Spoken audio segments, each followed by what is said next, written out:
After losing my husband in a car crash, I struggled to keep up with yard work and bills. My neighbor watched silently as I mowed our lawn with tears streaming down my face. Later that night, I found a card taped to my door. I thought maybe it was kindness until I opened it. Inside, in jagged handwriting, it said, "Maybe if you had been a better wife, he would still be alive."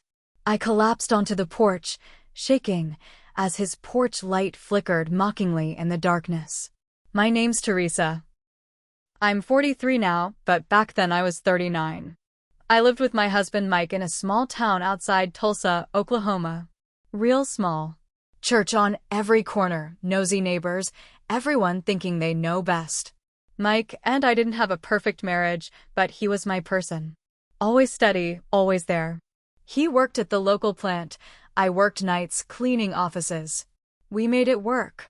The night he died, I was home folding laundry. He was just going to the gas station for a soda. Some drunk college kid blew through a stop sign doing 70 in a 35. Hit Mike's truck broadside. Killed him instantly. The cops knocked on my door at 2 a.m. I barely remember what they said. Just accident. Didn't suffer, we're sorry. The funeral was a blur. People from town showed up with their fake sympathy. Hugs that lasted too long. Stares like they were waiting for me to fall apart. I held it together. For a while. But then came the loneliness. The bills piling up. The little things like the grass growing wild out front. Mike used to mow it every Sunday without fail. It was just one of those things he did without thinking. And now it was on me. I tried to keep up. I really did, but the mower was old and heavy. I'd push it in jerks across the yard, feeling the muscles in my arms burn. That afternoon, about 3 weeks after the funeral, I was out there in the heat, sweat and tears mixing together, when I felt it. That feeling of being watched. I looked up, and there he was. Daryl. Daryl lived 2 doors down. Widowed twice. Always had some nasty comment to make when Mike was alive. Always seemed a little too interested in our business. That day, he was standing on his porch, beer in hand, just watching me struggle. Didn't even pretend to look away. I wiped my face and kept mowing. Later that night, when I went to lock the door, I saw it. A card. Taped to the glass. My heart actually lifted for a second. I thought maybe he was reaching out. Maybe he felt bad. I pulled it off, went inside, and opened it. Maybe if you had been a better wife, he would still be alive. My hands started to shake so bad I dropped the card. I stumbled onto the porch and sat down hard, my body folding in on itself. I remember staring at the card laying face up next to me, my mind trying to make sense of it. Across the street, Daryl's porch light flicked on. Off. On. Off. Like he was laughing. Mocking me. I wanted to scream. I wanted to run across the street and pound on his door. Instead, I sat there, feeling the rage soak deep into my bones. I realized something in that moment. Daryl thought he could break me because I was alone now. He thought because Mike wasn't here, he could get away with anything. He was wrong. I wasn't going to scream. I wasn't going to cry on his lawn. I was going to destroy him. Quietly. Carefully. Piece by piece. I didn't sleep that night. I just sat there on the couch with the card in my hand, thinking. The first thing I did was start paying more attention to Daryl. Before, Mike and I mostly ignored him. Now, I watched. It didn't take long to notice the little things. Daryl wasn't the careful type. His back fence was falling apart. His truck tags were expired. He left his trash cans out for days after pickup. And most important, he wasn't supposed to have that broken-down boat sitting in his driveway. HOA rules. Strict ones. Mike had gotten a warning once just for parking on the grass. I made a list. Every little violation. Every ugly thing he let slide. And then I got to work. At first, it was small. I called the HOA. I didn't say my name, just reported the boat, the broken fence, the overgrown backyard. They were eager to listen. Daryl already had a file, apparently. They just needed someone to complain. Next, I called code enforcement. Anonymous tip about an unsafe structure in the backyard. A few days later, a city truck pulled up and a man in a uniform knocked on Daryl's door. From my kitchen window, I watched Daryl argue with the inspector, his face turning redder by the second. The inspector just shook his head and handed him a bright yellow notice. Fine after fine started piling up. Daryl was pissed. But he still didn't know it was me. I wasn't done yet. One evening, about a month after the card, I was coming home from work when I saw Daryl stumble out of his truck. Drunk. Could barely walk straight. Something clicked in my mind. The next night, I parked a few houses down and waited. Sure enough, just after 11 p.m., Daryl climbed into his truck again. The engine roared to life, and he peeled out of the driveway. I followed at a distance. He didn't notice me. He was too busy swerving. He pulled into the local dive bar. Stayed about an hour. Came out even worse than before. This time, when he staggered back to his truck, I made a call. 911, what's your emergency? Yes, hi. I just saw a very drunk man get into a white Ford truck. He's leaving Lucky's Tavern now. He's swerving all over the road. I'm scared he's going to hit somebody. I hung up before they could ask for my name. From where I was parked, I watched it happen. 2 blocks down, red and blue lights lit up the night. Daryl's truck jerked to the side. He tried to run, but he was too drunk to do it right. They had him cuffed on the ground in less than 2 minutes. DUI. License suspended. Towed vehicle. It made the local paper the next morning. Right there, plain as day. But still, I wasn't done. Daryl still had that porch light. Still sitting there like some smug little signal. He still thought he could scare me. So I decided it was time for something louder. After Daryl's DUI, things got quiet for a while. His truck sat in the driveway collecting dust. He stayed indoors mostly. I think he was waiting for the next blow, but he didn't know where it was coming from. Good. I wanted him paranoid. I kept my head down in public. I waved to neighbors. I brought cookies to the church social. Let them all think I was just grieving Teresa, poor woman. Meanwhile, I started digging. See, Mike once told me something strange about Daryl's property. Said Daryl always bragged he didn't report every little improvement to the county. Saved money, avoided permits. Mike thought it was risky, but he never pushed it. So I did. I went online and pulled the property records. I compared pictures of his backyard to the old aerial photos on Google Earth.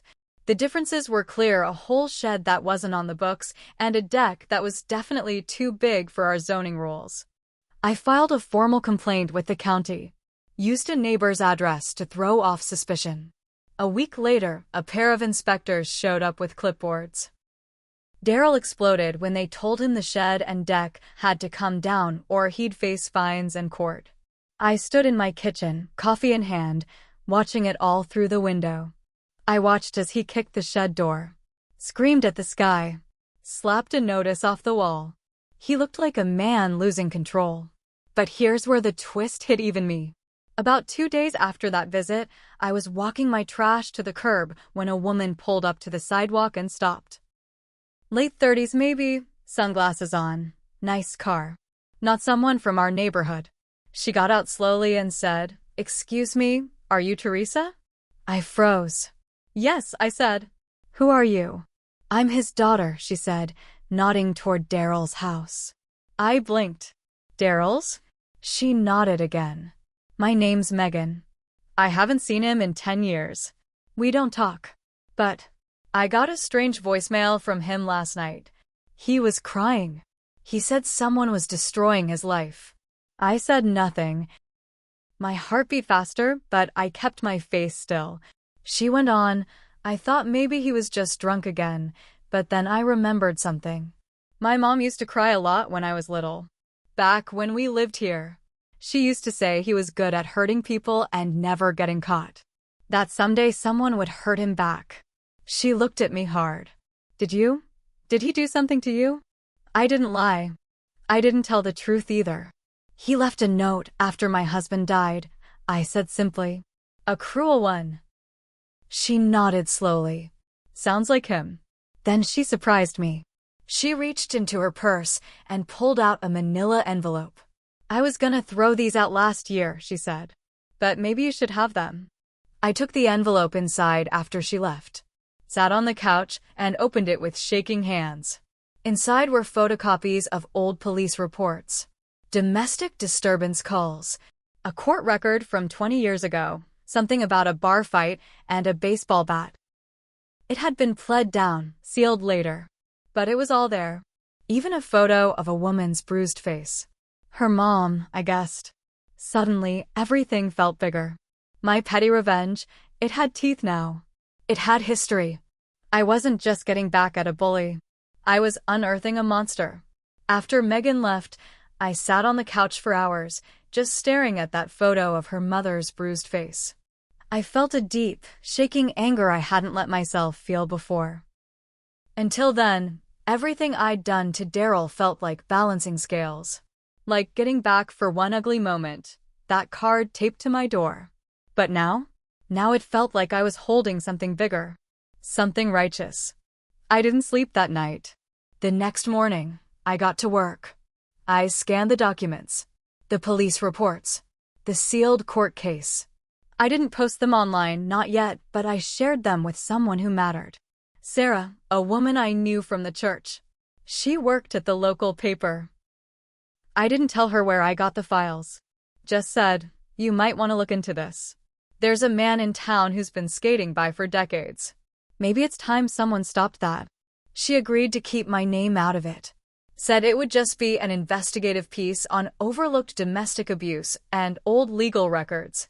She promised to follow the facts. A week later, the story dropped. Front page. Big headline. Old wounds, new light. How one man's history slipped through the cracks. She didn't use Daryl's full name, but anyone in town who read it knew. The details were all there. The police calls, the sealed charges, even the whispers from neighbors who remembered the fights. The fallout came fast. People stopped waving at Daryl. The church stopped inviting him to men's breakfast. Local stores wouldn't cash his checks. One even banned him for yelling at a teenage cashier. But then came the part one didn't expect. 2 days after the article, someone knocked on my door. Hard. I opened it to find Daryl standing there, wild-eyed, stinking of sweat and cigarettes. You did this, he growled. I didn't answer. You think you're some kind of hero? Digging up shit from 30 years ago? Still, I didn't answer. I stared him down. His face twitched. I lost everything. The city's fining me. I can't get my truck back. My daughter won't answer my calls. Good, I thought.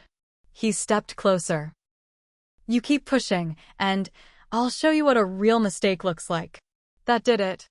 I stepped outside and shut the door behind me, standing face to face with him on the porch. You already did, I said. Years ago. To your wife. Your daughter. Probably more. You just finally pissed off someone who kept receipts. He flinched. You don't scare me, Daryl. And you can't hurt me anymore. For the first time, I saw it, something in his eyes. Not just anger. Fear. He backed down the steps. Spit on the ground. You'll regret this. No, I said. You will. He stormed off. But I knew it wasn't over. He'd go down swinging. And I was ready. I kept the lights on that night. It wasn't paranoia. It was instinct. I knew men like Daryl. Men who could dish it out but couldn't take it when the tables turned. By the second day after our confrontation, he was back to sulking on his porch. The flickering light was off now, maybe burned out, maybe he just gave up fixing it. But I saw him out there, staring. Then weird things started happening. My trash can was knocked over in the middle of the night twice. I got a flat tire in my driveway. Screw jammed deep into the tread. Then I came home one night to find muddy boot prints on my back steps. Just 2. Like someone walked up, stood there, and left. I filed a police report. The officer nodded politely, took some notes, and said he'd patrol the area more often. But nothing came of it. So I took matters into my own hands again. I installed a camera. Cheap, motion-triggered, right above the back door. 3 nights later, I caught him, Daryl, creeping around my backyard at 2 a.m. with a flashlight. He didn't do anything but stand near the tool shed, look around, and leave. But that was enough. I downloaded the footage, printed a screenshot, dropped it, anonymously, in the mailbox of every single neighbor on our block. And I posted it online, right on the town Facebook group. Recognize this trespasser? He's been walking into people's yards at night. Keep your doors locked. No name. No accusations. Just the photo. But again, anyone who lived here knew exactly who it was. The comments started rolling in. That's Daryl from 12th Street. Didn't he just get busted for a DUI? He's always been a creep. Glad someone's finally watching. By morning, his daughter Megan messaged me. I figured after that last confrontation, Daryl would lay low. I was wrong. 2 nights later, I woke up to the smell of smoke. My heart slammed in my chest. I jumped out of bed and ran to the kitchen, thinking maybe something caught fire, the old toaster, the stove, anything. But nothing inside was burning. Then I saw the orange flicker through the living room window. I ran to the front door, flung it open, and saw flames climbing the edge of my front porch. Someone had set fire to a bundle of newspapers soaked in something oily and stuffed it under my steps. I grabbed the hose and sprayed until the flames were out. My hands were shaking so bad I dropped the nozzle. But the fire hadn't spread. It hadn't gotten inside. Not yet. I called the cops. When they got there, they took one look at the smoldering mess and said what I already knew. This was intentional, the officer said. Someone wanted to scare you. I told them everything, about the note, the inspections, the history, the newspaper article. When I said Daryl's name, the younger cop raised an eyebrow. That guy's still around? The older one, a sergeant with gray at his temples, gave me a long look.